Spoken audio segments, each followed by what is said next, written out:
Assalamualaikum warahmatullahi wabarakatuh. Kami dari kelompok 16 akan membahas terkait proses pemasaran dan perilaku konsumen.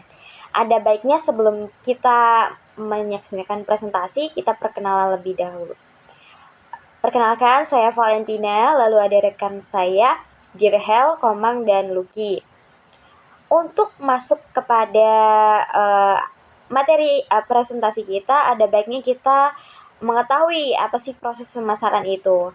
Proses pemasaran itu adalah usaha di mana sebagai strategis yang fokusnya itu pada nilai pelanggan. Maksudnya apa sih? Jadi, seseorang yang akan memulai usaha di mana pada tahap pemasaran itu orang-orang itu harus tahu apa yang menjadi kesukaan konsumen, lalu hal-hal apa yang bisa menarik dan apa yang mau kita jual seperti itu. Makanya kita berfokus pada bagaimana ketertarikan konsumen. Nah, for example, itu kalau kita mau jualan campur ya. Kita harus tahu dulu apa yang menjadi kesukaan orang yang bakal beli campur kita.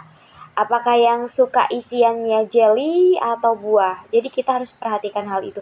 Dan jangan lupa untuk selalu inovasi. Langkah-langkah dalam proses pemasaran, yang pertama ada analisis pasar.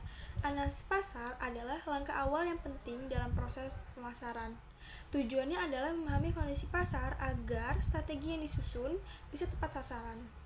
Langkah-langkah dalam analisis pasar, yang pertama ada identifikasi calon konsumen atau bisa disebut target konsumen. Target konsumen seperti siapa yang membutuhkan produk kita, apa karakteristik mereka seperti usia, jenis kelamin, pekerjaan, dan apa masalah atau kebutuhan yang ingin mereka selesaikan. Nah, yang kedua itu adalah analisis tren pasar. Kayak seperti apa yang sedang menjadi tren di industri ini, apa tren tersebut mempengaruhi permintaan terhadap produk kita. Bagaimana perubahan teknologi dan perilaku konsumen mempengaruhi pasar. Dan yang ketiga itu ada analisis persaingan atau competitor analysis. Itu seperti siapa saja pesaing utama di pasar kita, apa kelebihan dan kekurangan produk mereka, bagaimana cara mereka memasarkan produk, apa yang membedakan produk kita dari mereka. Yang keempat itu ada analisis kebutuhan dan keinginan pasar. Apa yang sebenarnya dibutuhkan konsumen, apa produk kita sudah sesuai dengan kebutuhan tersebut, apakah ada peluang yang mengembangkan produk kita. Kedua, segmentasi targeting positions atau STP. Yang pertama yang A itu ada segmentasi, itu membagi pasar menjadi kelompok-kelompok konsumen berdasarkan karakteristik yang mirip agar pemasaran lebih terarah dan efektif. Jenis-jenisnya tuh seperti demografis, itu kayak usia, jenis kelamin, pendidikan, pendapatan. Kalau di geografis tuh kayak lebih lokasi tempat tinggal, kayak kota, provinsi, atau negara. Psikografis tuh gaya hidup, minat, kepribadian. Perilaku, kebiasaan belanja, loyalitas, respon terhadap promosi. Tujuannya itu untuk menyusun strategi pemasaran yang lebih tepat sasaran berdasarkan karakteristik setiap segmen. Yang B itu ada targeting atau penempatan target pasar. Setelah segmen pasar ditentukan, pilih satu atau beberapa segmen yang paling potensial dan sesuai dengan produk kita. Strategi targeting seperti mass marketing menyasar seluruh pasar tanpa membedakan segmen. Differential marketing itu menawarkan produk beberapa untuk tiap segmen. Niche marketing itu fokus pada segmen kecil yang sangat spesifik. Micro marketing itu sangat personal seperti pemasaran berdasarkan lokasi atau individu. Tujuannya fokus pada konsumen yang paling berpeluang membeli produk. C itu positions, itu penempatan produk di pasar, menentukan bagaimana kita ingin produk kita dikenal dan diingini oleh konsumen dibandingkan pesaing. Kayak cara membentuknya itu seperti gunakan keunggulan produk seperti kualitas, harga, atau fitur khusus. Buat pesanan yang jelas dan konsisten dalam komunikasi pemasaran. Tunjukkan nilai tambah yang membedakan produk dari kompetitor. Contohnya produk lokal dengan kualitas internasional. Itu ada bauran pemasaran atau marketing mix 4P. Bauran pemasaran adalah kombinasi dari empat elemen utama yang digunakan untuk memasarkan produk atau jasa secara efektif. 4 elemen ini harus dirancang dan agar saling mendukung satu sama lain. Yang pertama ada produk. Produk adalah inti dari pemasaran, apa yang ditawarkan kepada konsumen. Hal yang harus diperhatikan itu kualitas, jelas, karena produk berkualitas dan sesuai harapan konsumen. Fitur atau spesifik itu apa keunikan atau keunggulan produk, desain dan kemasan, apakah menarik dan mencerminkan merek atau brand, apakah nama atau merek mudah dikenali dan dipercaya, layanan tambahan seperti garansi, layanan purna jual, atau dukungan teknis. Contohnya, produk minuman kopi kekinian harus punya rasa khas, kemasan menarik, dan tersedia varian rasa. Harga adalah nilai yang harus dibayarkan konsumen untuk mendapatkan produk. Faktornya itu yang harus dipertimbangkan seperti biaya produksi dan operasional, harga bersaing, daya beli konsumen, nilai yang dirasakan oleh konsumen, strategi penempatan harga.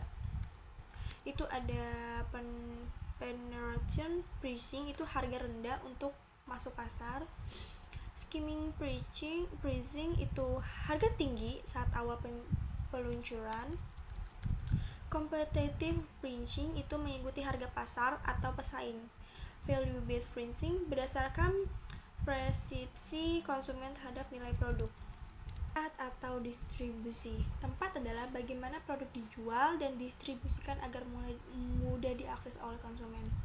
Jenis saluran distribusinya itu seperti langsung ke konsumen atau toko fisik, online shop, media sosial. Tidak langsung itu melalui agen, reseller, atau distributor. Omnichannel itu kombinasi offline dan online.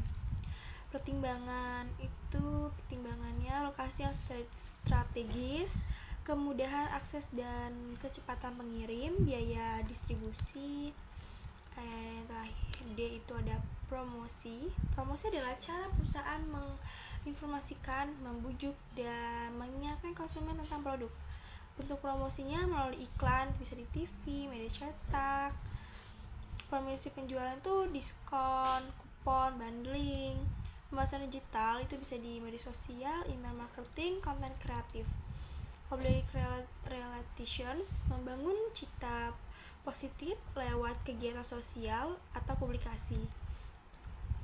Tujuannya meningkatkan kesadaran merek, menarik minat beli, membangun loyalitas pelanggan. Apa itu perilaku konsumen? Perilaku konsumen adalah cara orang memilih, membeli, menggunakan, mengevaluasi produk atau jasa. Kenapa penting? Karena pemasaran yang efektif harus sesuai dengan kebiasaan dan keinginan konsumen. Faktor yang mempengaruhi perilaku konsumen. Faktor dan contoh: sosial, pengaruh teman, keluarga, pribadi, usia, pekerjaan, penghasilan, psikologis, lapar, stres, dan pengaruh iklan. Proses konsumen membeli produk. Yang pertama, sadar akan kebutuhan. Contoh, saya lapar. Yang kedua, cari informasi. Lihat review makanan di TikTok atau sosial media lainnya. Bandingkan pilihan. Pilih restoran A atau restoran B. Ketiga, beli produk. Evaluasi, enak apa enggak, mau beli lagi apa enggak. Hubungan antara pemasaran dan perilaku konsumen. Pemasaran yang baik sama dengan memahami konsumen dengan baik. Semakin kita tahu kebiasaan konsumen, semakin mudah kita menjual. Contoh, jika kamu tahu bahwa anak muda suka beli makanan karena lihat konten FYP, maka promosi kamu harus banyak di TikTok. Di akhir presentasi, kelompok kami memiliki kesimpulan 3 hal yang bisa kami sampaikan. Yang pertama, kita sudah tahu apa tadi proses pemasaran ya. Proses pemasaran itu adalah proses strategis yang berfokus pada nilai pelanggan. Lalu yang kedua, pentingnya kita memahami perilaku konsumen. Dan yang terakhir, dari hubungan keduanya itu bisa menciptakan strategis untuk keberlanjutan dari usaha seseorang.